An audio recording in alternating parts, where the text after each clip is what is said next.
All. Hello, Brad.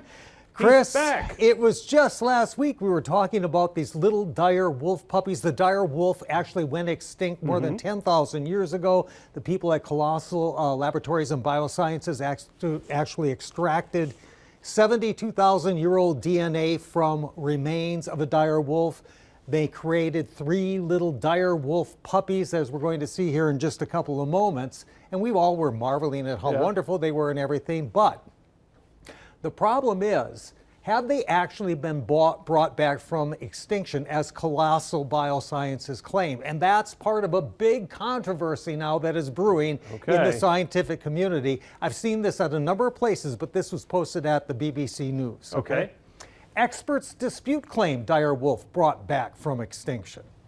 We're not disputing the extinction part, right? Right. Okay, just checking. Quote, while the young wolves represent an impressive technological breakthrough, independent experts say they're not actually dire wolves, that they're genetically modified gray wolves, and what Colossal has produced is a dire wolf-like characteristic in some wolves, but it's a hybrid. Now, in their own defense, Colossal did have a statement as well. Okay. Beth Shapiro, she was one of the biologists actually involved in creating these, bringing them back from so-called extinction. She says that this feat does represent de-extinction, which she described as recreating animals with the same characteristics. So you know what, Chris, I thought this is probably a controversy that will continue. And remember, in just, 3 years, they say they're going to have a woolly mammoth. Right. So this is just the first species that's going to bring forth some controversy. Right. So we'll let the scientists duke it out. In the meantime, I thought we'll just look at some cute pictures of little dire wolf puppies. Gray, dire, whatever. They're cute. They sure are.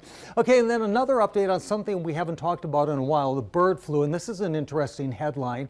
And it has to do with, instead of vaccinating people, maybe vaccinating the cows, okay? A spray in a cow's nose could soon protect it and people from the bird flu.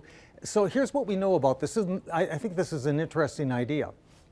They essentially, University of Maryland, a $650,000 grant from the USDA's National Institute of Food and Agriculture.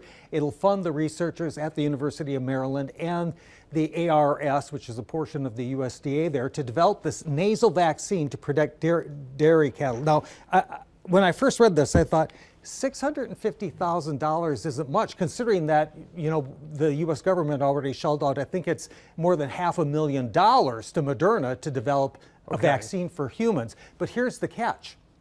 Much of the work has already been done.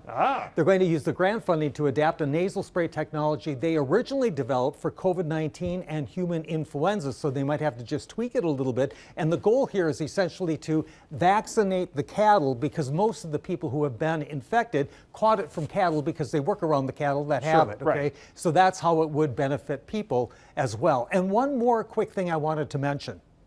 I have a little app that alerts me for northern lights. It's been going off like crazy all day. So we will have a mostly clear sky tonight. If you have time, you might want to glance northward from time to time, because you may spot some northern lights. Perfect. All right, Brad. Thanks so much.